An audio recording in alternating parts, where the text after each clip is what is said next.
ഇത് വയസ്സ് അത്രയല്ലേ ഉള്ളൂ, 45-ാമത്തെ വയസ്സിൽ മരിക്കുകയല്ലേ. അതെ. തൊട്ട് മുമ്പ് 1-2 ദിവസങ്ങളിലെ ക്ഷീണത്തെ കുറിച്ചൊക്കെ രാജേച്ചി എഴുതിയിട്ടുണ്ട്. ഇവിടെ പോയതാ ഗന്ധർവന്റെ. അതെ, അതിന് പോയതായിരുന്നു. അപ്പോൾ പോകാൻ ഇഷ്ടമുണ്ടായിരുന്നില്ല. ഞാൻ നിർബന്ധിച്ച് അയച്ചാണ്. ബാലനുണ്ടല്ലോ പോവൂന്ന് പറഞ്ഞ് നിർബന്ധിച്ച്. പ്രൊമോട്ട് ചെയ്യാൻ വേണ്ടി പടം ഓടുന്നില്ല എന്ന് പറഞ്ഞ് പ്രൊമോട്ട് ചെയ്യാൻ വേണ്ടി അവർ വിളിച്ചപ്പം പോകുന്നില്ല. ഇഷ്ടമില്ലാതെ പോയതാണ്. അന്ന് ചൊവ്വാഴ്ചയായിരുന്നു. അപ്പോൾ സംസാരിക്കുമ്പോൾ ഒരു വല്ലാത്ത ക്ഷീണം ഉണ്ടായിരുന്നു. പിന്നെ എനിക്കൊരാശ്വാസം ബാലിനടുത്തുണ്ടല്ലോ എന്നായിരുന്നു. ബാലിനോട് അത്ര ഇഷ്ടമായിരുന്നു. എന്ത് ചെയ്യാൻ, നമുക്ക് അത്രയും വിധിച്ചിട്ടുള്ളൂ. ശബ്ദം പിന്നീട് കേട്ടിട്ടുണ്ടോ?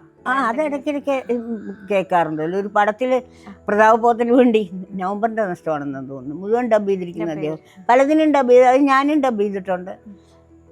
പപ്പനെ വിളിച്ചു, ഞങ്ങൾ 3 പേരും, മോള്, ഞാൻ, അച്ഛനൊക്കെ എല്ലാം ഡബ് ചെയ്തിട്ടുണ്ട്. ശബ്ദമൊക്കെ ഇടയ്ക്കിടയ്ക്ക് കേൾക്കും.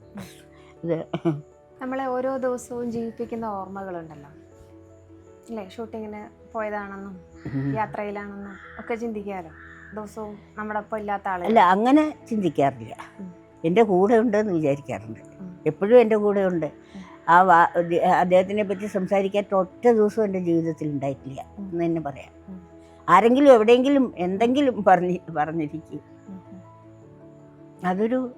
അതുകൊണ്ടാണ് അദ്ദേഹം മരിച്ചിട്ടില്ല, ജീവിച്ചിരിപ്പോൾ നമ്മൾ കാണുന്നില്ല എന്നേ ഉള്ളൂ എന്നെനിക്ക് തോന്നാറുണ്ട്.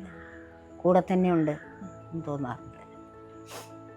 അല്ലെങ്കിൽ ഒന്ന് ആലോചിച്ച് നോക്കും, എനിക്ക് ജോലിയൊന്നുമില്ല, ഞാൻ വീട്ടിൽ നിന്നൊന്നും കൊണ്ടും വന്നിട്ടില്ല. എന്നിട്ട് ഇത്രയും കാലം ഇതുപോലെ യാതൊരു കുറവും ഇല്ലാതെ ജീവിച്ചു വന്നില്ലേ. അദ്ദേഹത്തിൻ്റെ അനുഗ്രഹം കൊണ്ട് മാത്രമാണ്. നിങ്ങളെല്ലാവരും കാണാത്ത ദൈവത്തിനെ തൊഴുന്നു, ഞാൻ കണ്ട ദൈവത്തിനെ തൊഴുന്നു. അത്രയേ ഉള്ളൂ വ്യത്യാസം.